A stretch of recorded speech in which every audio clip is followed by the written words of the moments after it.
considered to have been rafts. These would have been used for voyages such as the settlement of Australia, sometime between 50 and 60,000 years ago. The earliest boats may have been dugouts or hide boats. The oldest recovered boat in the world is a pine tree canoe found in the Netherlands. That's right, it was constructed between 8,200 and 7,600 BC. This canoe is exhibited in a museum in the Netherlands.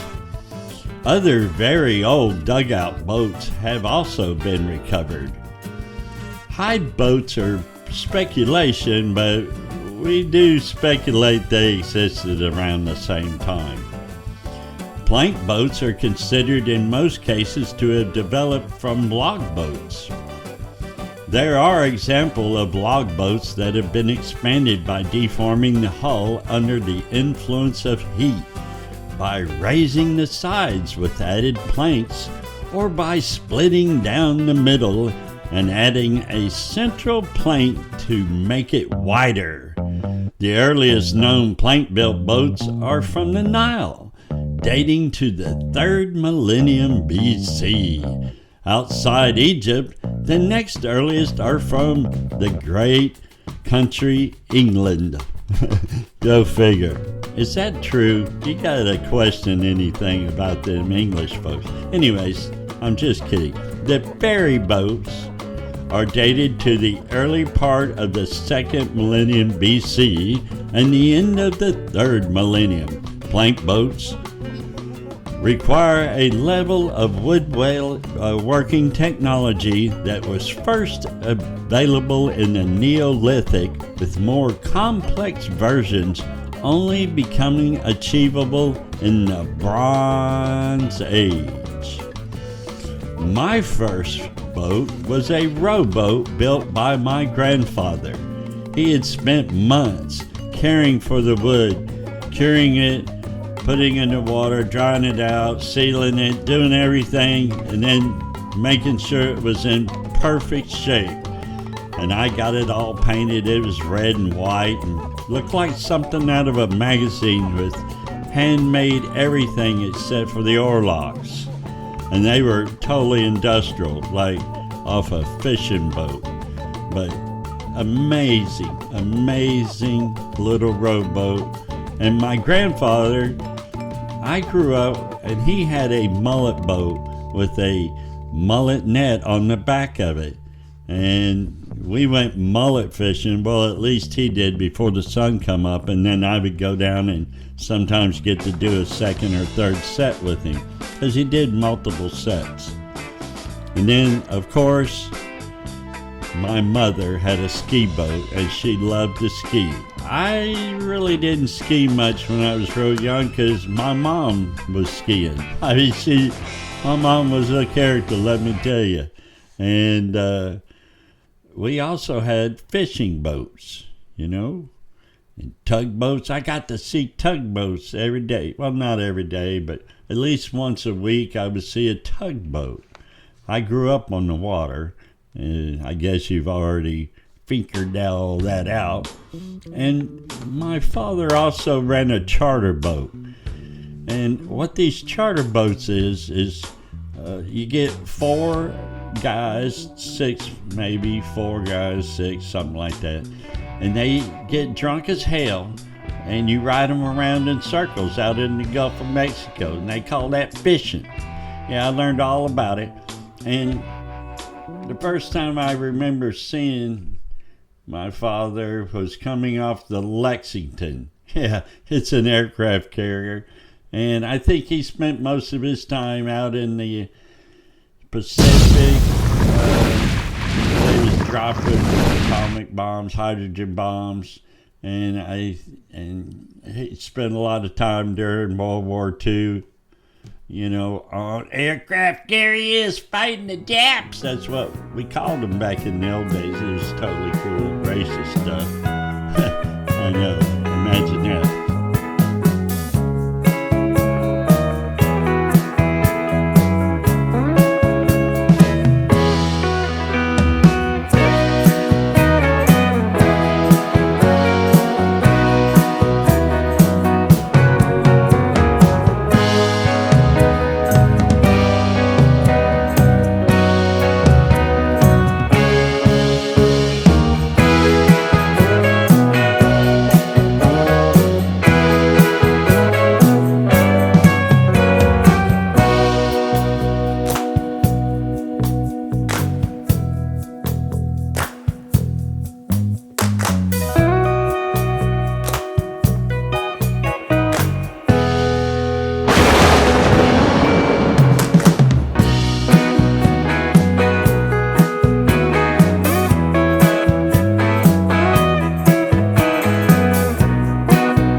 later on, when I was in high school, a friend of mine named Chuck Monteith taught me how to sail, because there's a lot of sailboats.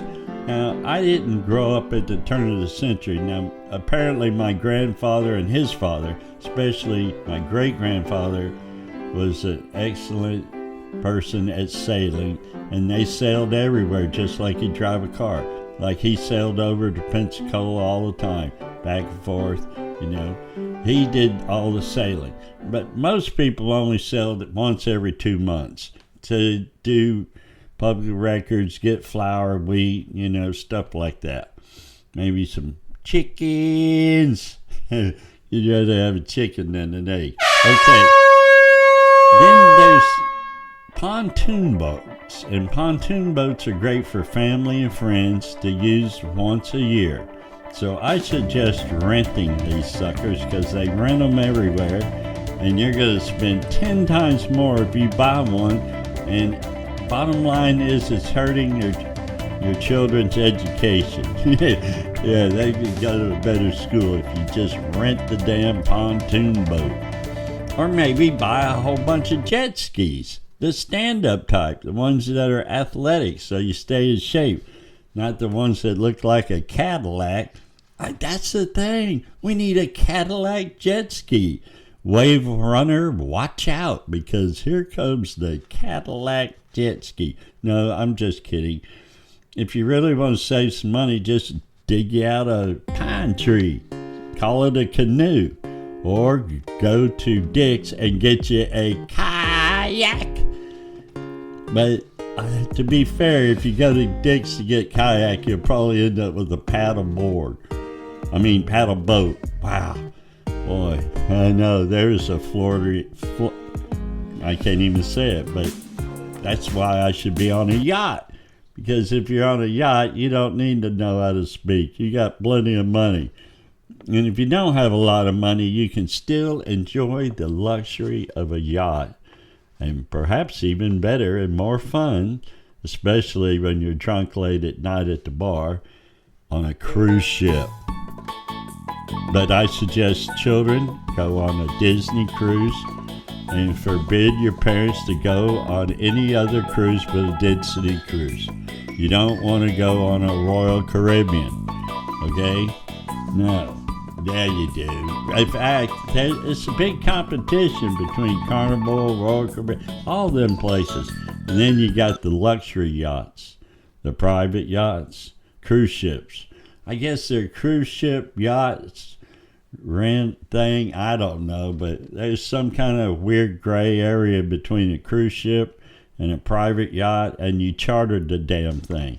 I guess this is like IBM renting a boat. I don't know. But if you're on that cruise ship, guess what happens? What if everything goes to shit? What are you going to depend on? Come on. I'm waiting for it. A rescue boat. Yes. Some kind of dinghy thing you can get back to the boat. Like, if you know the boat's going to sink, run and grab the dinghy and haul ass. If not, it's the rescue boat. And that's going to be kind of weird because you're all, like, enclosed. Because they work if it's storming or if it's a perfect day. It doesn't matter. These rescue boats are sometimes hazardous in themselves because you got to drop, like, I don't know how many feet. I guess I could go measure it down at the harbor because we got a boat where these rescue boats, you just get in it and they don't lower the damn thing. They just drop them. Yeah, so you ain't got to worry about whether it's going to make it into the water or get hung up in the rope or on the side of the ship. No, that's not a concern. Why? Because you're gone, boy. It's like what do you call it? A slide. A slide. You slide down, and you're gone. You're in the water. You're safe. Don't worry. But you might have broke something because of that experience. And you only learn these kind of things right here on Interesting World Documentary Boats.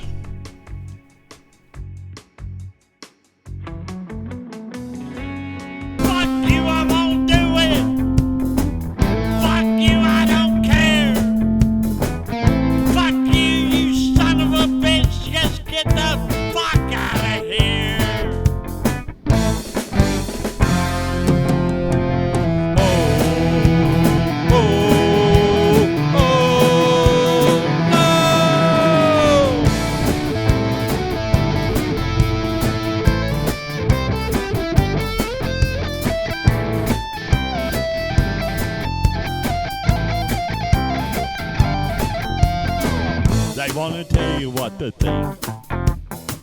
They want to tell you how to act. They want to tell you how to live your life, but they're fucking old as shit. Fuck you, I won't do it. Fuck you, I don't care.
Lake Windermere, where contestants were preparing for the International Powerboat Grand Prix.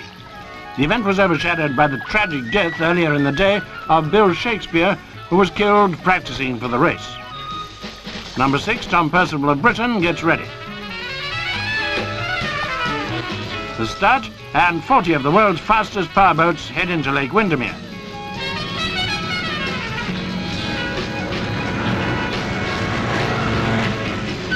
There's the British entry, Evinrude, number 11.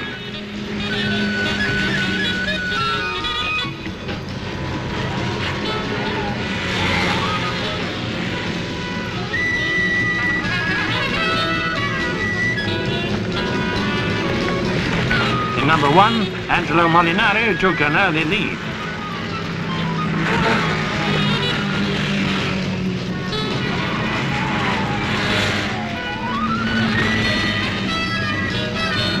Going at full throttle, the wind and rough water caused at least one crash, but rescue boats were at the ready.